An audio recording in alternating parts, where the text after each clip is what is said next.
kami yang perlu kita pelajari di mana generasi selanjutnya.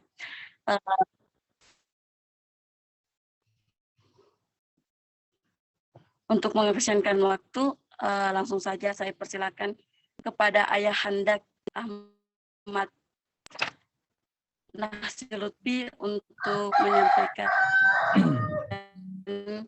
tadarus.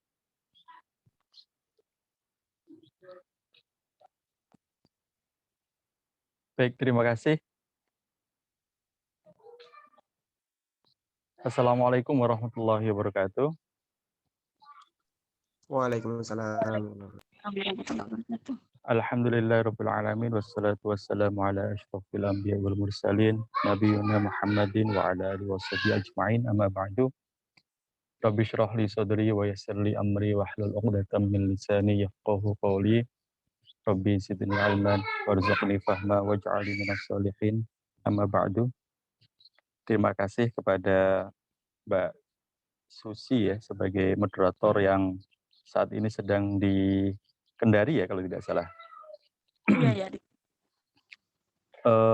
Waktu Indonesia Timur ya, berarti nanti berbukanya lebih duluan ketimbang saya yang di Jawa Timur ini, waktu Indonesia Barat ini.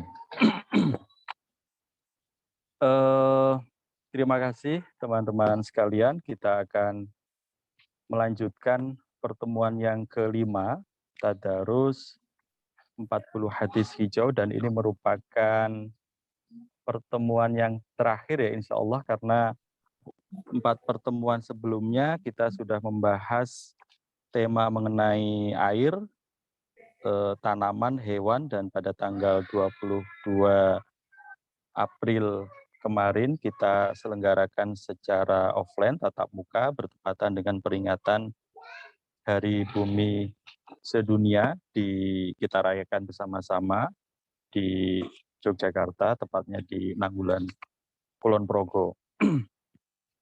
Saya mohon izin nanti akan mematikan video karena saya khawatir nanti koneksinya tidak terlalu lancar jika menggunakan video, jadi mohon izin hanya suara saja. Baik, saya mulai. Hadis yang bertemakan tentang gaya hidup di buku Himpunan 40 Hadis Hijau ini dimulai dengan surat Al-An'am ayat 165. Saya bacakan terlebih dahulu. A'udzubillahi minasyaitonirrajim.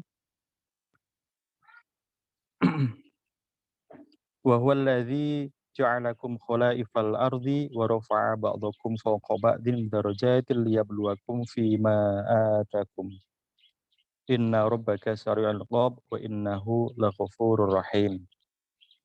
Yang artinya, dan dialah Allah yang menjadikan kamu, kita manusia ini khalifah-khalifah di bumi, dan Allah pula yang meninggikan sebagian kamu atas sebagian yang lain beberapa derajat untuk mengujimu atas apa yang diberikannya kepadamu.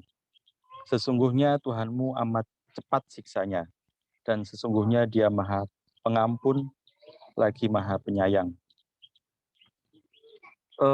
Ayat ini menggarisbawahi peran kita sebagai khalifah fil ardh. Sebagian mengatakan sebagai pemimpin, ya. Khalifah itu sebagai pemimpin. Namun dalam pertemuan sebelumnya juga saya sampaikan bahwa khalifah bisa diartikan sebagai pengganti yang sifatnya regeneratif ya.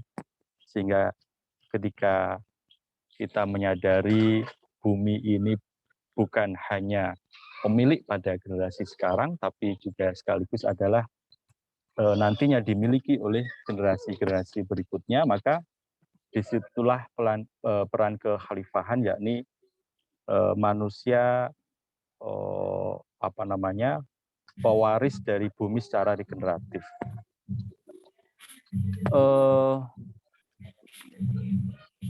Nah, dalam konteks itu pula kita sebagai pemimpin sekaligus sebagai pemilik dan orang yang memiliki tanggung jawab secara regeneratif hidup dan mewarisi bumi ini, maka kita diberikan satu panduan di dalam melaksanakan kegiatan sehari-hari yang terkait dengan gaya hidup kita yang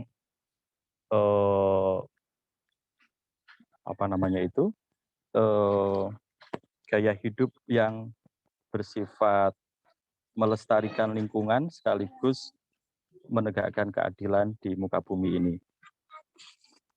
Hadis pertama dalam tema ini atau hadis ke-24 ya di dalam kumpulan ini saya bacakan an Abi Hurairah qala Rasulullah sallallahu alaihi wasallam iklafu minal amali ma tutiquna fa inna khairul amali adwamuhu wa in qalla.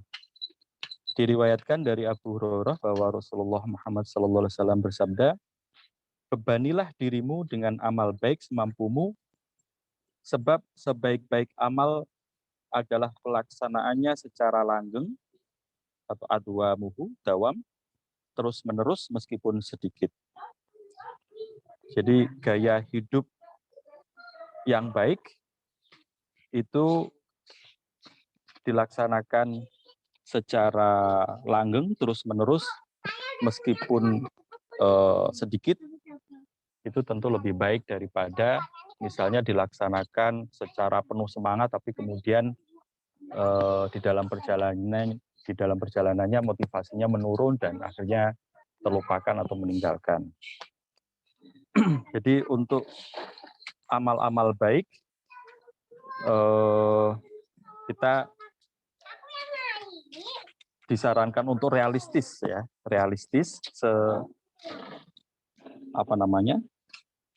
semampu kita, tetapi harus dilaksanakan secara persisten atau terus-menerus. Ini senada dengan hadis yang lain ya. Al-istiqomatu khairun min alfi karomah.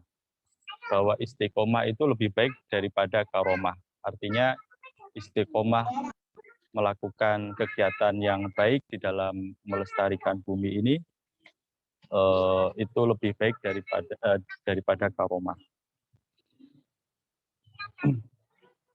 Jadi kita berharap apa yang kemarin sudah dirintis oleh teman-teman kader Hijau Muhammadiyah termasuk memperingati Hari Bumi di Nanggulan itu tentu saja tidak berhenti di dalam perayaan-perayaan yang sifatnya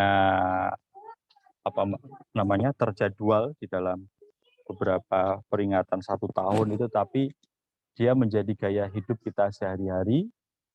Misalnya memilah sampah, katakanlah begitu, antara yang organik dengan yang bisa didaur ulang berbahan plastik misalnya, itu menjadi gaya hidup sehari-hari kita. Berikutnya hadis yang ke-26, hadis ke-25 ini saya loncati. Ya, teman-teman bisa menyimak langsung di hadis yang sudah saya terjemahkan itu. Mohon dibantu Mas Agil untuk menampilkannya. Saya bacakan an Anas qala Rasulullah sallallahu alaihi wasallam sab'un yajri lil 'abdi ajruhunna min ba'di mautihi wa huwa fi qabrihi. Man 'allama 'ilman aw kara nahron aw hafara bi'ron aw gharasa nakhlan aw bana masjidan aw warratha mushafan aw taraka waladan yastaghfiru lahu ba'da mautihi. Anas bin Malik meriwayatkan Rasulullah Muhammad SAW bersabda, 7 amalan seorang hamba yang pahalanya terus mengalir setelah kematiannya, sementara ia tetap di kuburnya, maksudnya adalah min ba'di mauti wa huwa fi qabrihi, ya artinya seorang muslim tersebut telah meninggal, pahalanya akan terus mengalir. Yang pertama adalah ilmu yang diajarkan, kemudian yang kedua membangun kanal atau sungai, yang ketiga menggali sumur, yang keempat menanam pohon kurma, Yang kelima membangun masjid. Yang ketujuh mewariskan mushaf Al-Quran. Yang keenam tadi ya, mewariskan mushaf Al-Quran. Dan yang ketujuh meninggalkan anak soleh yang memohon ampunan setelah kematiannya. Ini 7 amal yang pahalanya terus mengalir meskipun seseorang tersebut telah meninggal. Ada berapa ini yang bisa kita catat ya, misalnya membangun kanal atau sungai atau aliran irigasi misalnya, kemudian menggali sumur yang kemanfaatannya untuk publik, kemudian menanam pohon kurma atau bisa juga menanam pohon yang lain yang kontribusinya bukan hanya untuk pangan tetapi juga untuk karbon, untuk keindahan lingkungan dan seterusnya. Dan yang biasa kita dengar adalah membangun masjid dan mewariskan mushaf Al-Quran yang itu selama ini dianggap sebagai ibadah. Orang berorientasinya misalnya kalau wakaf itu ingin wakaf membangun masjid atau wakaf Al-Quran. Nah, padahal wakaf atau bentuk-bentuk ibadah yang ditujukan untuk kepentingan yang lain itu sebenarnya juga berfungsi sebagai ibadah dan pahalanya terus mengalir. Di beberapa pertemuan sudah saya sampaikan juga mengapa misalnya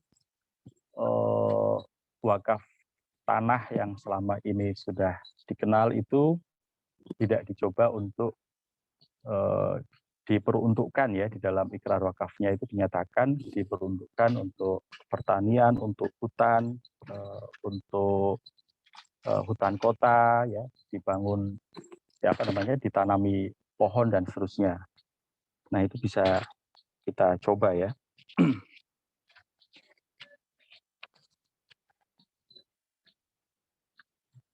Prinsip lain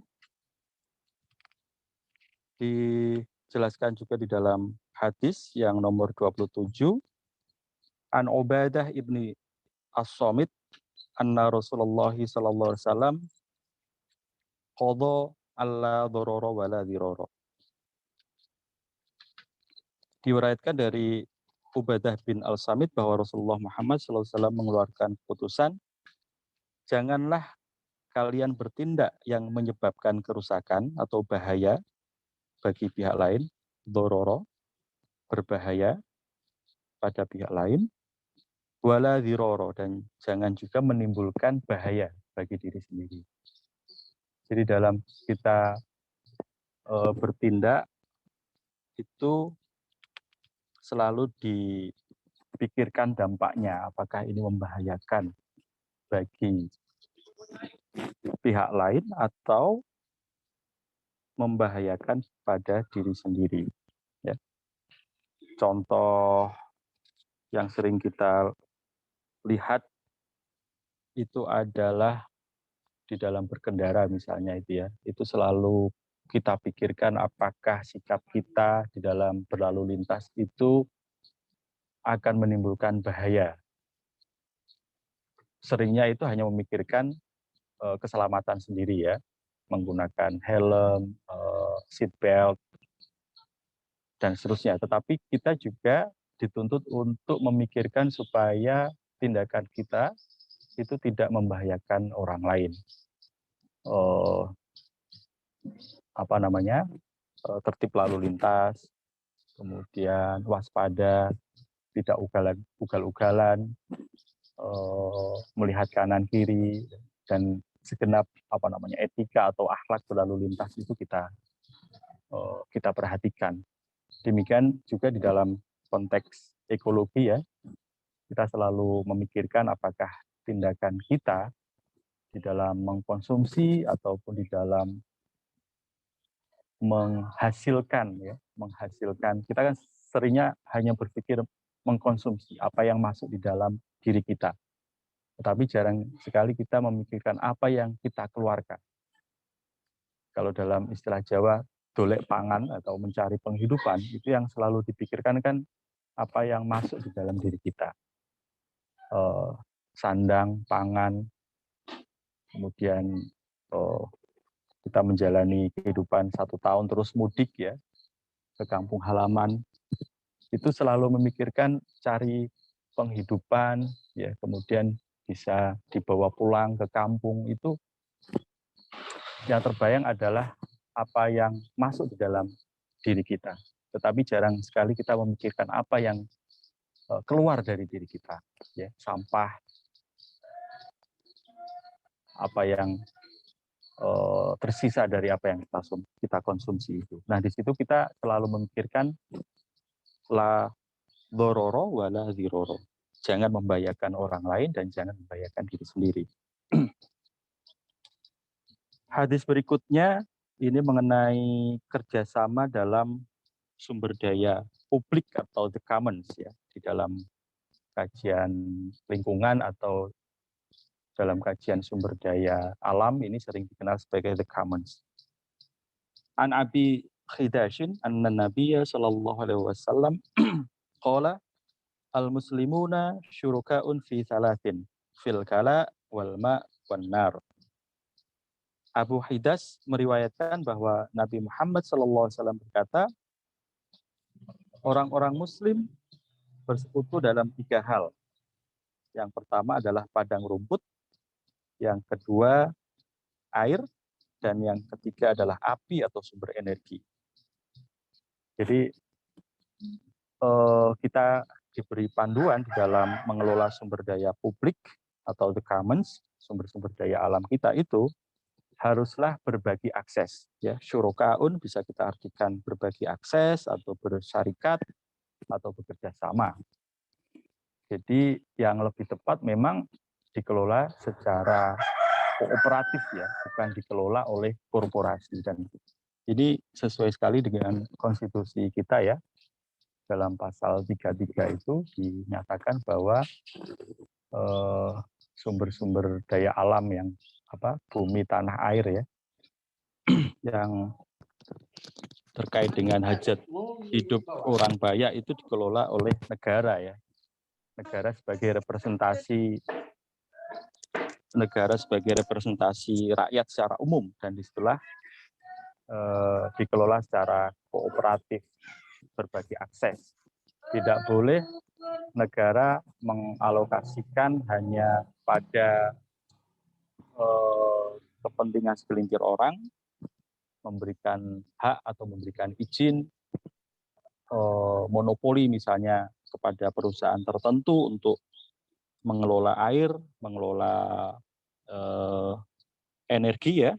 Kalau di sini disebutkan anar, tetapi kalau konteks sekarang bisa kita artikan sebagai sumber-sumber energi fosil terutama ya. Berikutnya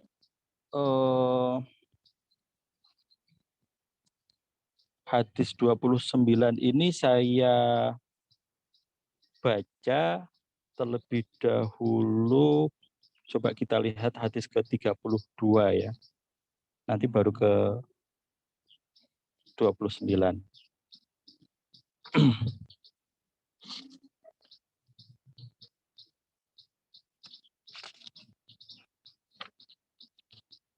Coba hadis ke-32, Mas.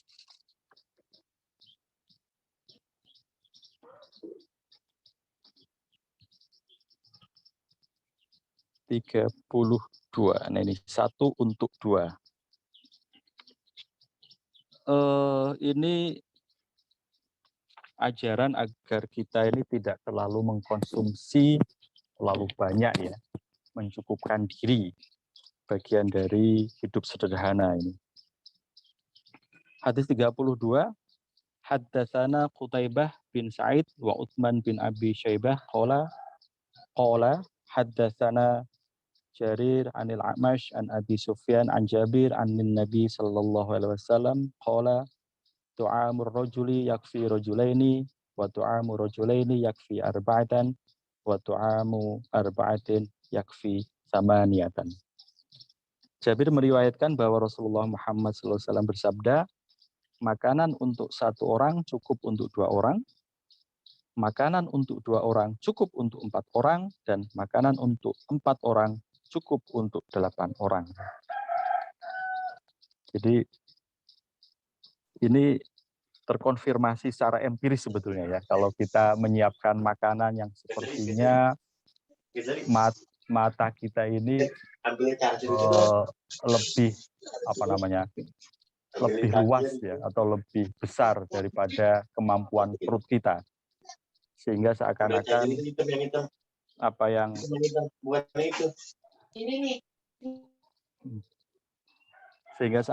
apa yang tersaji di meja makan itu masih kurang, lalu kita menambah menu ini dan itu, dan ketika kita mengkonsumsinya, memakannya, ternyata kita tidak mampu. Sehingga sebetulnya apa yang tersaji sepertinya hanya cukup untuk satu orang, ternyata itu bisa untuk 2 orang. Apa yang sepertinya cukup untuk 2 orang, ternyata cukup untuk 4 orang, dan seterusnya. Jadi ini hadis yang melarang kita untuk tidak rakus mata, istilahnya rakus mata, karena kemampuan perut kita terbatas, sehingga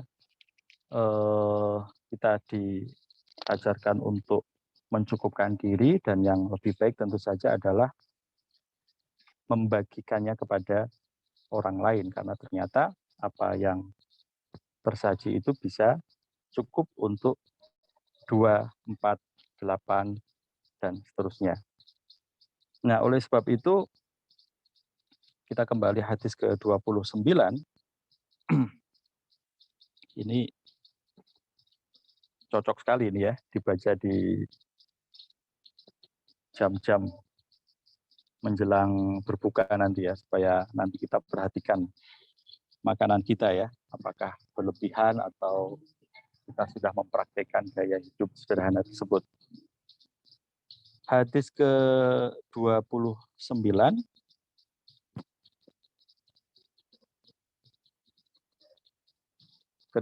Mas, naik sebelumnya ya. Nah ini, haddatsana Muhammad bin Katsir qala akhbarana Sufyan an Abdul Malik ibni Abi Bashir an Abdullah ibn Musawir qala sami'tu Ibna Abbas yukhbiru Ibna Zubair yaqulu sami'tu Nabi sallallahu alaihi wasallam yaqulu laisal mu'minu alladzi yashba'u wa jaruhu ja'i'un. Ibnu Abbas mengabarkan pada Ibnu Zubair, saya mendengar Nabi Muhammad berkata, tidaklah disebut mukmin orang yang perutnya kenyang sedangkan tetangganya lapar.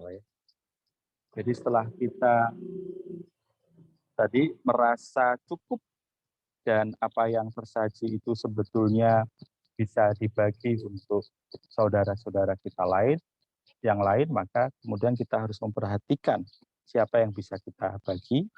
Tentu saja yang paling dekat, yang paling mudah dijangkau itu adalah tetangga kita. Oleh sebab itu kita harus memperhatikan tetangga, jangan sampai perut kita kenyang sementara tetangga kita lapar. Dalam hadis yang lain justru memperhatikan tetangga itu sejajar atau bahkan bukti sebagai tanda keimanan.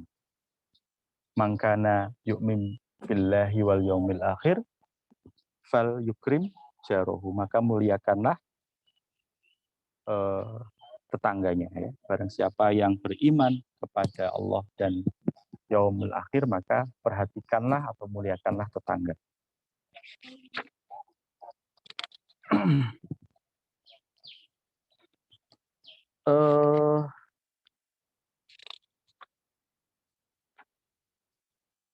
Bentar, saya berpindah dulu ya, ini hujan luar.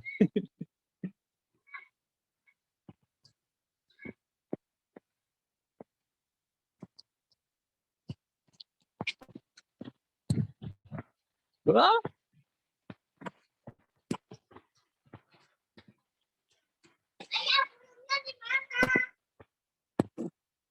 Ayah bunda ada di mana?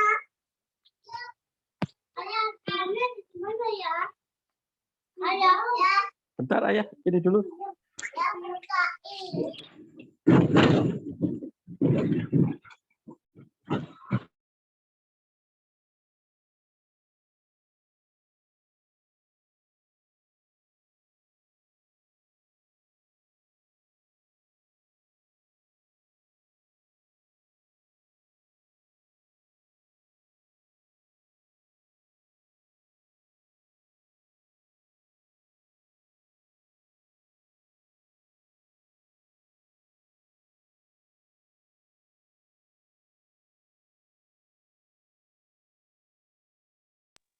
Halo? Saya lanjutkan lagi? Iya, iya, iya. Mohon maaf nih. Eh, saya langsung beralih ke hadis ke-37. An Ibni Umar, anin Nabi sallallahu alaihi wasallam qala al-kafiru ya'kulu fi sab'ati am'ain wal mu'minu ya'kulu fi mi'an wahidin. Ibnu Umar meriwayatkan Rasulullah Muhammad SAW berkata, orang kafir makan dengan 7 usus dan orang mukmin makan dengan 1 usus ya. Jadi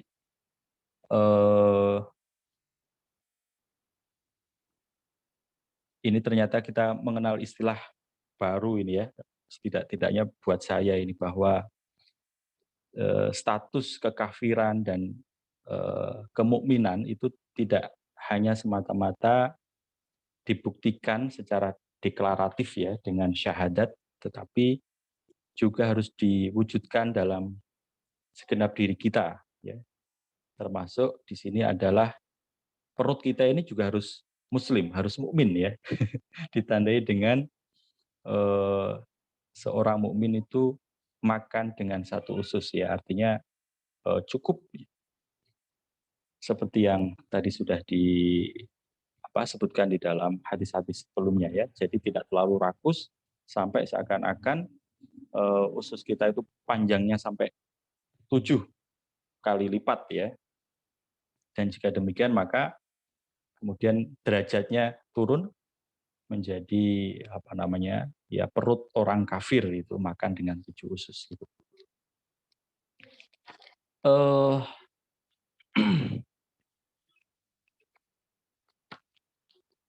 Berikutnya adalah hadis ke-34 ya. Ini tema tentang gaya hidup itu ada 15 hadis, jadi cukup banyak berbeda dengan tema-tema sebelumnya yang ada 4 atau 5 hadis. Nah, ini saya percepat saja. Saya pilihkan beberapa hadis. Nah, kita ke hadis 34 ya. Laknat mengotori tempat umum. Haddatsana Qutaibah bin Sa'id, haddatsana Ismail bin Ja'far, anil Ala ibni Abdurrahman, an Abi Hurairah, anna Rasulullah sallallahu alaihi wasallam qala ittaqul la'inin. Qalu wa man la'inani ya Rasulullah? Qala alladzi yatakhalla fi tariqin nasi aw dhillihim. Dikisahkan oleh Abu Hurairah, Rasulullah Muhammad sallallahu alaihi wasallam berkata, waspadalah terhadap 2 hal yang dilaknat. Ya. Al-la'inaini. Kemudian sahabat bertanya, ya Rasulullah, apa kedua hal yang dilaknat itu? Rasulullah menjawab, yakni buang air di jalan dan buang air di bawah pohon naungan untuk berteduh. Ini tentu saja konteksnya pada zaman Nabi di mana jalanan itu seringnya hanya dilewati oleh ya orang pejalan kaki dan musafir yang berkendara dengan hewan, entah itu onta ataupun kuda ya, sehingga imajinasinya ya saat itu larangan untuk mengotori tempat umum di sini artinya adalah tempat umum itu adalah jalanan dan pohon naungan untuk berteduh. Tetapi dalam konteks sekarang kita bisa mengartikan pula bahwa apa yang disebut sebagai tempat umum ini sangat luas dan cara mengotorinya pula yang kemudian dilarang oleh kita oleh Nabi yang dilarang adalah juga mengotori dalam berbagai bentuk, misalnya membuang sampah yang bisa mengakibatkan polusi ya, entah itu polusi air, sungai, kemudian menjadikan jalanan itu kotor apalagi najis ya. Padahal seperti sebelumnya sudah kita pelajari, pada hakikatnya segenap permukaan bumi itu berpotensi menjadi masjid ya, berpotensi menjadi tempat untuk bersuci sehingga tidak layak untuk dikotori, apalagi terkena najis gitu ya. Nah, membuang sampah, polutan, polusi ya itu artinya adalah sama di sini, yakni kita sangat dilarang.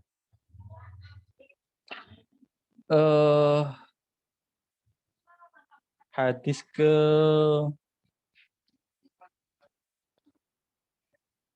39 ya. Saya percepat ini. Hadis ke 39.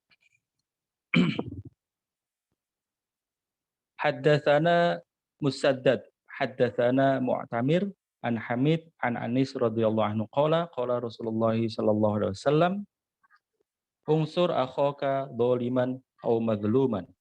Qalu ya Rasulullah hadza nansuruhu madluman fa kaifa nansuruhu dzaliman? Qala ta'khudhu fawqa yadayhi. Dikisahkan oleh Anas radhiyallahu anhu, Rasulullah Muhammad sallallahu alaihi wasallam bersabda, "Tolonglah saudaramu. Apakah dia dalam posisi sebagai penindas, zalim, atau dia yang tertindas, mazlum?" Para sahabat bertanya, "Ya Rasulullah, demikian kami menolong jika dia tertindas. Tetapi bagaimana kita harus menolong pada seorang penindas?" Rasulullah menjawab, "Kalian cegah ia agar tidak menindas orang lain." Nah, ini sangat relevan ya pada hari-hari ini di mana berbagai kebijakan di Indonesia yang terkait dengan isu sumber daya alam, isu tanah, isu agraria itu seringkali justru melahirkan konflik, seringkali justru dijalankan dengan cara melanggar hak asasi manusia, seringkali dipraktikkan penuh dengan kekerasan. Nah, kita tentu saja punya kewajiban untuk melawan itu bukan karena ekspresi kebencian terhadap kebijakan atau terhadap kekuasaan atau terhadap rezim ya. Entah itu di tingkatan lokal maupun di tingkatan nasional misalnya, tetapi perlawanan atau peringatan itu adalah bentuk dari kepedulian, bentuk dari rasa sayang kita untuk melindungi dan melestarikan alam atau dalam konteks berbangsa adalah untuk menjaga keamanan bersama bangsa Indonesia. Tetapi yang lebih penting lagi di dalam hadis ini dinyatakan itu adalah wujud saling tolong menolong kita. Kita bukan hanya menolong pada orang yang tertindas, ya kata Rasulullah, tetapi juga harus menolong pada orang yang menindas dengan cara mencegah agar ia tidak menindas orang lain, ya. Nah, ini di hadis yang lain juga disebutkan ketika kita diam saja melihat penindasan itu, maka praktek penindasan itu akan terus dilakukan, akan berlipat dan akan menjadi tendensi bahwa hal demikian itu boleh dilakukan. Atau dalam bahasa hadis itu dinyatakan idza ra'aitum munkaron falam yughayyiruhu ayyummahumullahu biiqabin, ya. Ketika kita melihat kemungkaran kemudian kita tidak mencegahnya, maka dikhawatirkan ayyummahumullahu biiqabin, akan ayyumma itu disumrambahke, bahasa pesantrennya, diratakan, ya, dijadikan rata iqab tersebut, bencana tersebut. Jadi kalau kita tidak sedari awal itu mencegah bencana atau penindasan itu, maka dikhawatirkan nanti akan dimasifkan, ya, ayyumma, dimasifkan bencana tersebut. Kemudian hadis yang ke-40 yang terakhir, An Abi Sa'id Al-Khudri anna Rasulullah sallallahu alaihi wasallam qala la dharara wa la dirara man dharra dharrahullah wa man syaqqa syaqallahu alaihi. Abu Sa'id Al-Khudri meriwayatkan Rasulullah Muhammad sallallahu alaihi wasallam bersabda, janganlah kalian bertindak yang menyebabkan kerusakan atau bahaya bagi pihak yang lain, atau tindakan kerusakan atau bahaya bagi diri sendiri. Barang siapa mencelakai orang lain, maka Allah akan mencelakakannya.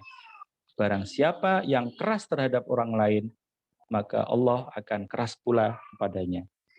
Jadi ini ancamannya, tatkala kita bertindak keras, kasar, melukai pada alam, pada orang lain, maka Allah akan membalas secara berlipat, ya, melukai pada diri kita.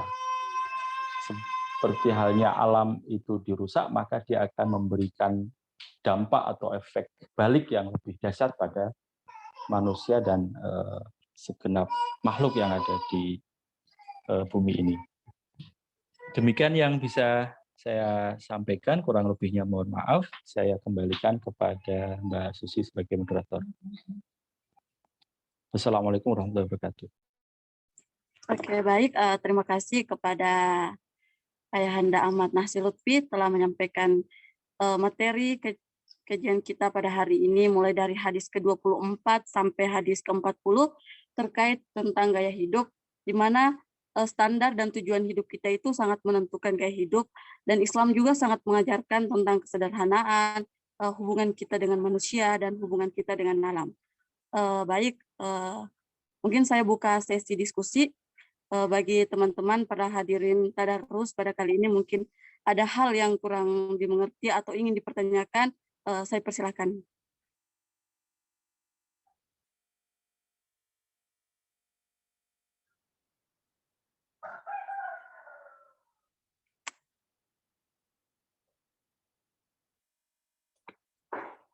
Bagaimana teman-teman, ada yang ingin ditanyakan atau ditanggapi?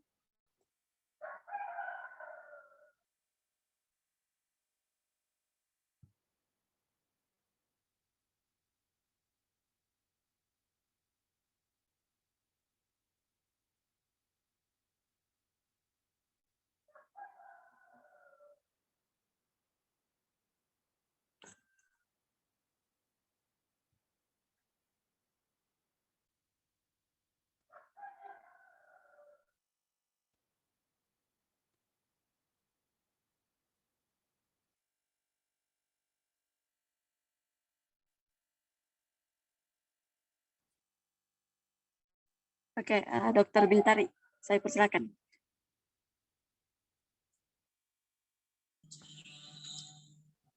Assalamualaikum warahmatullahi wabarakatuh. Waalaikumsalam warahmatullahi wabarakatuh. Alhamdulillah, masyukurillah. Terima kasih sudah bisa menyimak kajian pada hari ini, meskipun saya saat ini kondisi sedang bertugas, cuman ini pas nggak ada pasien jadi bisa ikut untuk diskusi ya. Gini Pak Ustadz, yang jelas saya sangat support sekali dengan kegiatan kajian seperti hari ini. Pertanyaan saya untuk hadis yang 35 tadi, di mana di situ dari Rasulullah itu beliau bersabda tidak boleh mengotori tempat-tempat umum seperti itu ya. Sementara di masyarakat kita mereka masih dengan semaunya sendiri dan tidak tahu aturan. Sudah ada aturannya sebenarnya, sudah ada perda tentang persampahan itu sudah ada loh. Kebetulan saya ini penggiat persampahan dan saya adalah salah satu pengurus di Bank Sampah Rumah Sakit Islam Fatimah Banyuwangi. Jadi mohon maaf Pak Ustadz, bagaimana untuk menghimbau atau mengajak masyarakat di sekitar kita supaya lebih memahami hadis yang nomor 35 ini. Sekian dari saya, terima kasih. Wassalamualaikum warahmatullahi wabarakatuh. Waalaikumsalam. Mungkin langsung dijawab saja ya. Ya. Oh ya. Baik, terima kasih Ibu Dr. Bintari, luar biasa ini di tengah-tengah kesibukannya masih menyempatkan diri untuk mengikuti kajian bersama-sama ini. Terima kasih atas apresiasinya. Sebetulnya kalau dari sisi ajaran ya, dari sisi normatif, kita tidak kurang-kurang diajarkan mengenai pentingnya kebersihan, mengenai larangan tidak menyakiti, tidak menimbulkan kerusakan pada alam dan seterusnya ya. Yang paling sederhana dan saya kira sudah sering kita hafalkan dari kecil itu adalah an-nadhafatu minal iman gitu kan. Kebersihan sebagian daripada iman. Tidak main-main ya, bukan hanya kebersihan itu memiliki fungsi kesehatan, memiliki fungsi keindahan, tetapi langsung naik. Sebetulnya kebersihan itu punya kontribusi pada keimanan seseorang. Tetapi toh sudah dengan begitu, kita ini ternyata hanya kaya di tingkatan ajaran, tetapi belum pada amal perbuatannya. Jadi ada jarak antara ilmu dan amal. Dan kita tidak tahu apakah ini karena secara pendidikan itu tidak diajarkan. Saya kira sudah sangat cukup ya, dan bahkan kebijakannya ada. Semua pemerintah daerah saya kira punya kebijakan mengenai larangan membuang sampah sembarang tempat. Dan inisiatif-inisiatif masyarakat juga tidak kurang-kurang ya untuk mengelola sampah. Namun mungkin ya yang masih kurang itu adalah nalar kita. Saya terkadang sering membandingkan dengan masyarakat Barat, masyarakat Eropa katakanlah begitu, yang mungkin dari sisi ajaran itu tidak seperti kita yang demikian dahsyatnya ya, ajaran kita mengajarkan mengenai kebersihan dan seterusnya. Tetapi mereka dengan mendayagunakan akal pikirannya, mereka sampai pada satu kesimpulan, pada satu kesadaran dan satu praktik bahwa membuang sampah itu bukan hanya tidak boleh, tapi tidak masuk akal. Buang sampah itu sampai pada tingkat tidak masuk akal. Dan oleh sebab itu tidak mungkin itu dilakukan di sana. Ya karena mendayagunakan akalnya itu. Nah kita kurang dari sisi itu. Antri sudah menjadi budaya. Dan tidak antri itu tidak masuk akal bagi mereka. Tiba-tiba ada orang menyerobot itu sama sekali bukan hanya tindakan yang tidak terpuji, tapi tindakan yang sama sekali tidak masuk di nalar mereka. Itu kan luar biasa ya. Ketika kesadarannya sudah pada sampai titik itu. Nah, apakah itu yang disebut sebagai hikmah yang hilang dari masyarakat Islam ya? Karena kan kita pernah mendengar bahwa kelak di kemudian hari yang hilang dari Islam itu bukan ajaran, yang hilang dari Islam itu bukan ustadznya, ya, ulamanya, tapi yang hilang nanti itu adalah hikmahnya. Hikmah itu menurut saya adalah satu kebijakan melekatnya antara nalar, antara ajaran dengan perilaku. Jadi itu yang hilang. Yang hilang dari umat Islam kemudian adalah hikmah, tindakan bijaknya itu. Nah lalu bagaimana kalau pertanyaannya kembali kepada Ibu Dokter tadi, lalu bagaimana? Nah ini saya juga lebih banyak herannya mengapa bisa sampai begitu ya. Kalau dari sisi ajarannya saya kira tidak kurang-kurang gitu. Justru Ibu Dr. Bintari akan lebih banyak bisa share ya, bagaimana menumbuhkan, mempraktekkan, mencontohkan, menteladankan dari tingkat yang paling dasar ya, dari tingkat rumah tangga sampai komunitas, lingkungan kantor, lingkungan kerja, kampus, dan sebagainya. Ya, saya kira itu yang harus dilakukan supaya hikmah itu bisa kita rebut kembali. Artinya keterlekatan atau menyatunya antara apa yang ajaran yang sudah kita terima dengan amal perbuatan sehari-hari itu. Dan dengan begitu maka perda itu nggak lagi dibutuhkan sebetulnya.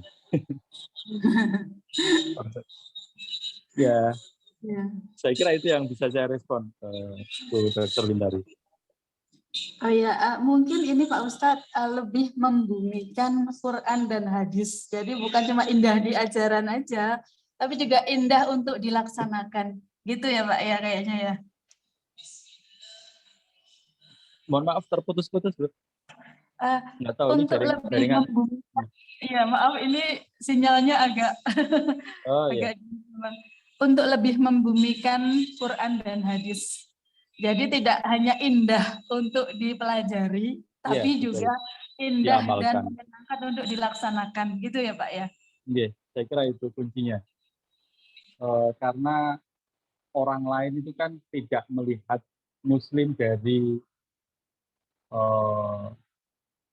Al-Quran, ya, tidak melihat Muslim dari mendatangi ceramah-ceramah, tapi melihat Muslim kan dari Muslimnya itu sendiri, dari perilakunya, gitu kan. Nah, kita nggak harus menuntut orang untuk mempelajari normanya, tetapi orang lain bisa melihat keindahan Islam itu dari kitanya ya, dari perilaku kitanya. Dan justru di titik itulah kekurangan kita semua. Dan dengan begitu akan benar-benar tampak keindahan Islam itu. Kalau ditampakkan secara indah oleh umatnya. Saya kira itu, Bu. Satu lagi boleh Pak? Ya, ini Pak sehubungan dengan apa ya? Misal contoh di masyarakat Jepang ya, itu mereka melaksanakan apa nilai-nilai yang ada di Al-Quran, sementara mereka tidak punya ajarannya yang seindah yang di dalam Al-Quran itu, tapi mereka melaksanakan gitu loh Pak. Saya tuh terkesan loh Pak, beneran. Terima kasih Pak. Oke. Ya, itu capaian-capaian peradaban lain ya yang ditempuh berabad-abad ya, abad-abad yang lampau gitu. Sampai pada titik kesadaran dan praktik pengalaman semacam itu. Kita itu sebenarnya nggak perlu capek-capek untuk mencurahkan pikiran kita. Karena secara normatif, secara ajaran itu sudah demikian tersaji ya, tinggal mempelajari kemudian mengamalkannya. Nah, di titik mengamalkannya itulah yang kita kurang gitu ya.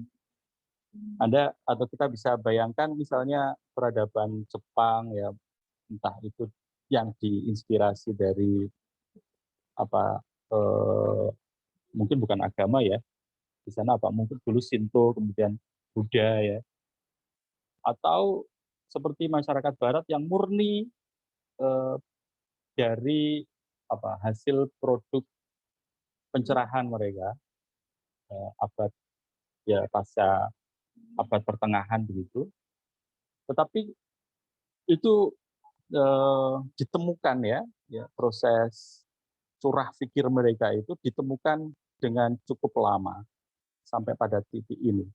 Nah, kalau kita itu sudah enak begitu saja. Ada hadis, ada Al-Quran, dan luar biasa dahsyatnya ya sebetulnya. Tetapi pada titik amal kita masih kurang. Mungkin ya, saya menduga karena porak-porandanya unit terkecil masyarakat kita. Apa itu? Keluarga. keluarga itu sebetulnya kan tidak berkomunikasi, tidak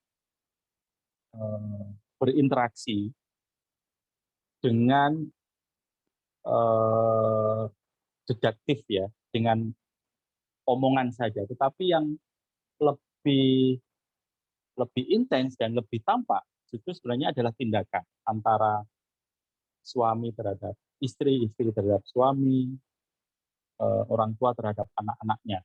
Nah, itu yang tidak digarap dengan baik, itu yang tidak terkelola dengan baik.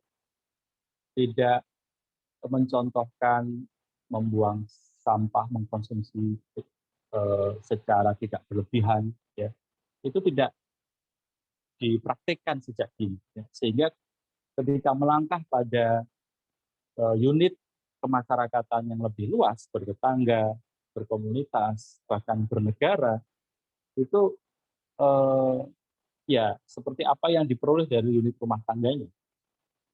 Jadi kalau boleh dibilang, pertama tadi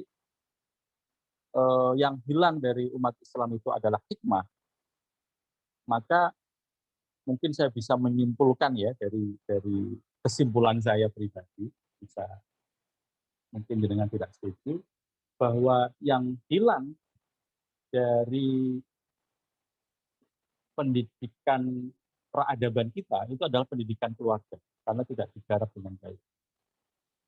Seakan-akan unit keluarga itu semata-mata unit ekonomi. Pokoknya memberi kecukupan pangan, memberi sandang, sudah dianggap selesai. Padahal unit keluarga adalah madrasah, ya, madrasatul ula, kan, ibu, ya, kemudian keluarga itu sendiri. Nah, jika itu digarap dengan baik, saya kira apa yang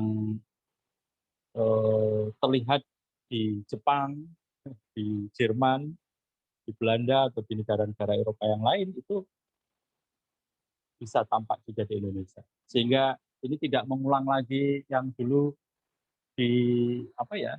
diherani oleh salah satu ilmuwan Muslim dari Mesir yang kemudian menuntut ilmu di Prancis, ya.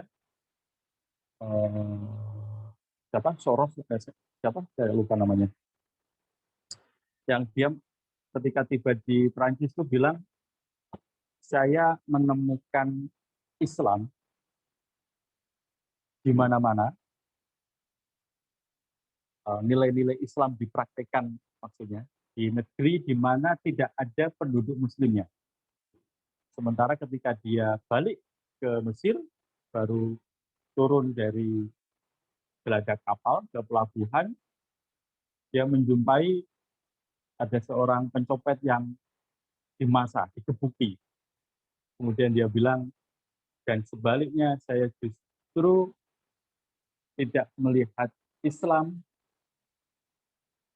di negeri yang mayoritasnya justru adalah Muslim. Nah, kita tidak ingin mendengar seperti itu juga di Indonesia. Demikian Mbak Susi dan Ibu Dr. Bindari. Ya, terima kasih banyak Pak Ustadz. Dan itu juga jadi pemikiran kita juga, kenapa di negeri-negeri yang kebanyakan Muslim malah penerapan dari ajaran Islam itu kok kayak jauh, sementara itu sama seperti yang saya pikirkan di negara-negara yang non-Muslim, kok malah mereka menerapkan Islam dengan bagus gitu ya. Kadang-kadang suka heran aja gitu. Matur nuwun sangat Pak Ustadz pencerahannya. Terima kasih. Wassalamualaikum warahmatullahi wabarakatuh. Waalaikumsalam. Terima kasih kepada Urianingsi atas pertanyaannya dan kepada Ayahanda juga atas tanggapannya, jawabannya. Baik, saya beri kesempatan lagi kepada teman-teman. Satu pertanyaan lagi ya. Soalnya waktu juga mendekati berbuka. Ya. Ingin menjawab pertanyaan. Bisa, Pak Ustadz? Saya persilakan Basri Andang. Ya, Assalamualaikum warahmatullahi wabarakatuh. Ya. Salam hormat Waalaikumsalam Pak Ustadz. warahmatullahi. Juga sama Cak Wawa. Salam Cak Wawa, mudah-mudahan sehat selalu. Jadi Ya, terima kasih Pak Basri. ya, waktu kalau di Sulawesi Selatan ini sudah Oh iya ya, dekat, bisa. iya. Udah mau berbuka. Jadi ini saya mungkin Pak Ustadz, bagaimana kira-kira ini menjadi gerakan bagi apa di kalangan kaum muda Muhammadiyah supaya gerakan apa cinta lingkungan atau yang sekarang ini ada saya lihat ya, diperkenalkan sama Cak Wawa KHM. Nah, ini menarik, tetapi kayaknya di beberapa tempat termasuk atau di Sulsel ya, atau saya yang kurang update ini Pak Ustadz. Itu digiatkan gitu, dimasifkan supaya bisa menjadi apa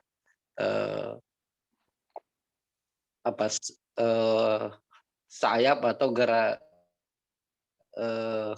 di Muhammadiyah, atau ini bisa lebih membumi lah, jangan kita banyak banyak tercengang dengan kehidupan orang yang non Islam, sementara di kita yang Islam sendiri itu tidak begitu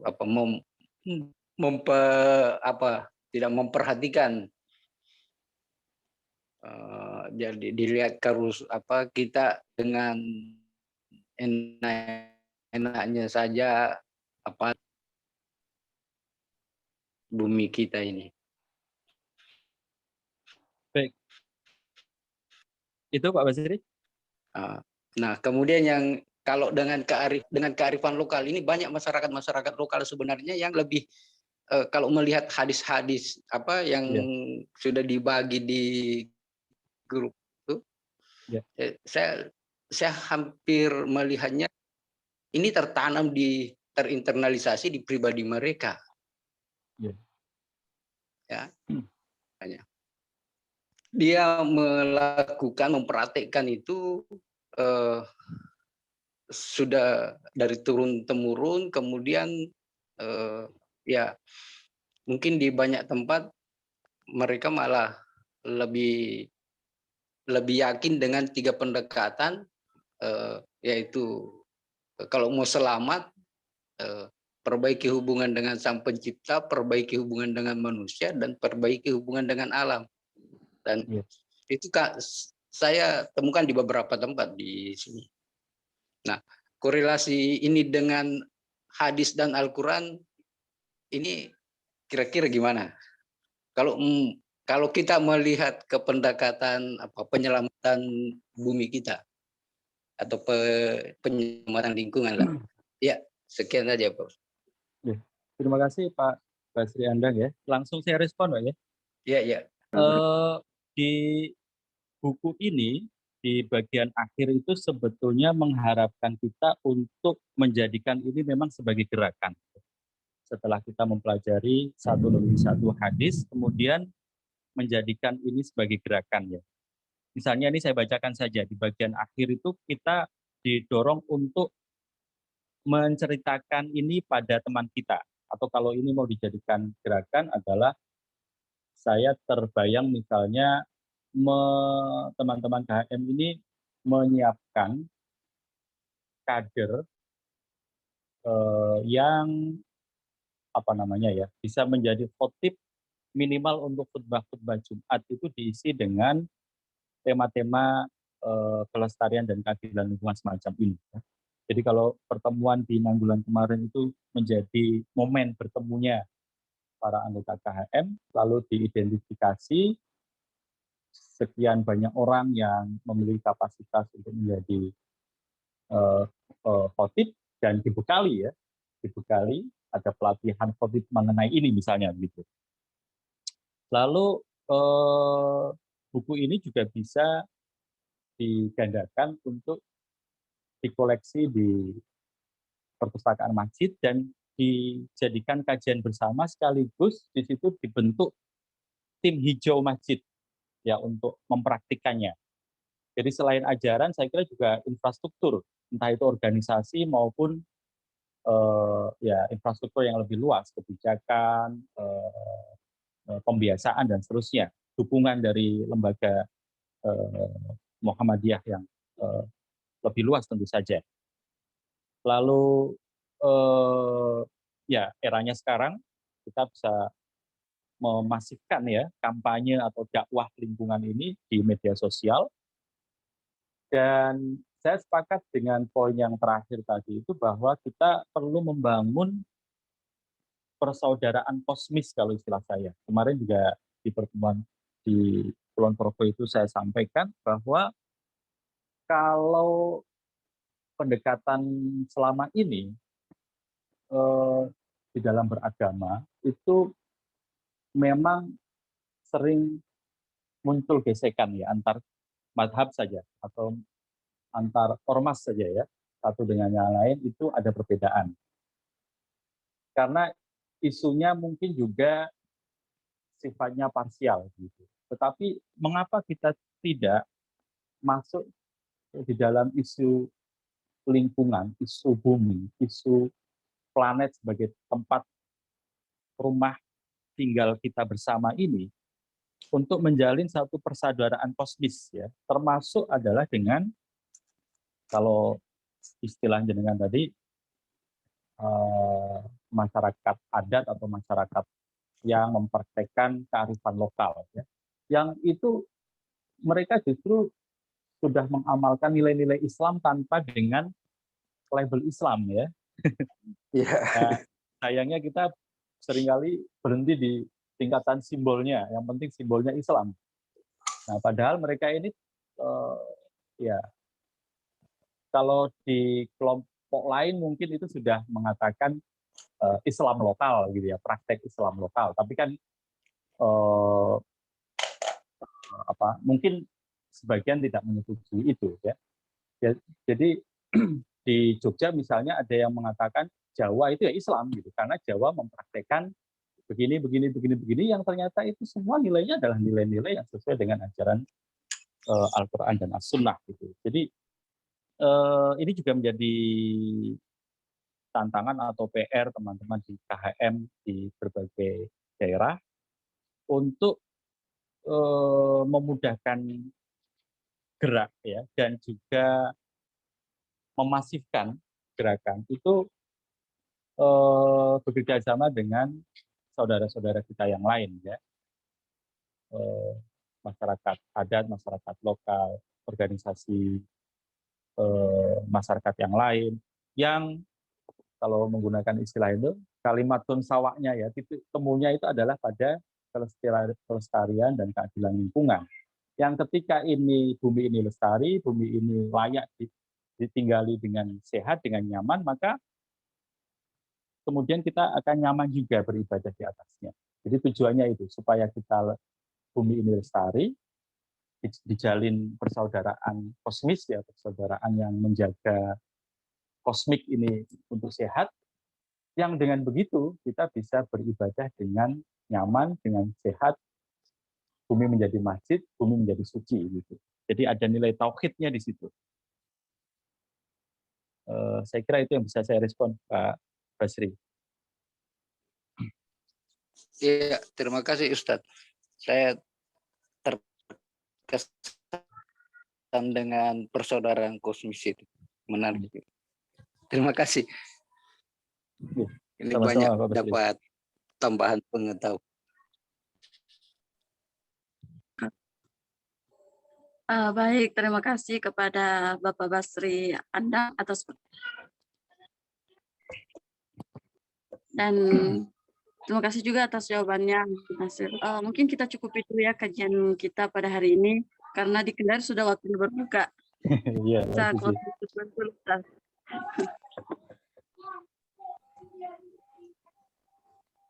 Oh iya, di Kendari mau buka juga ya. Iya. Oke, kalau gitu silakan Ustaz closing statement dulu sebelum kita tutup kajian ini. Saya persilakan.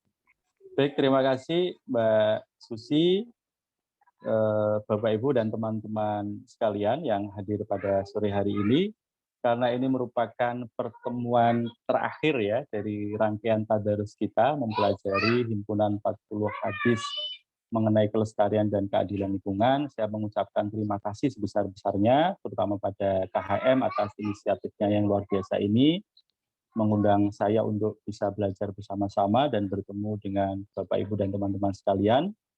Dan saya mengucapkan mohon maaf apabila dalam 5 pertemuan ini banyak kekurangannya. Apa yang saya sampaikan itu banyak kelirunya. Tentu saja saya karena juga masih baru belajar. Saya yakin Bapak Ibu lebih punya kemampuan, keahlian, membaca lebih kaya, dan ini menjadi pengalaman bersama kita belajar. Dan yang terakhir, yang ketiga, saya berharap bahwa ini tidak berhenti pada proses mempelajari apa yang nilai-nilai yang sudah baik tadi, meskipun itu tentu saja sangat penting, tetapi juga dilanjutkan menjadi amal, baik amal individual maupun amal kolektif, amal organisasi, dan itu semua untuk membangun satu tindakan bersama di dalam memulihkan alam, bumi kita, tempat hidup kita bersama, tempat kita beribadah bersama-sama.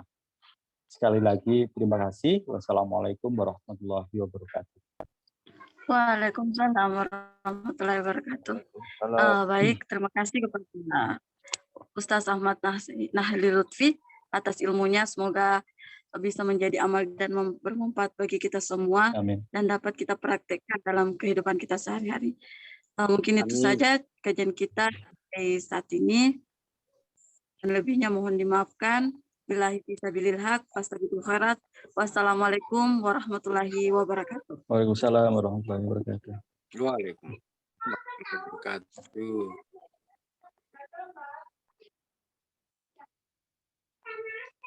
Saya Liv ya. Selamat berbuka untuk teman-teman yang di waktu Indonesia Timur dan Tengah ya, ini sudah buka. Atunun, Assalamualaikum warahmatullahi wabarakatuh.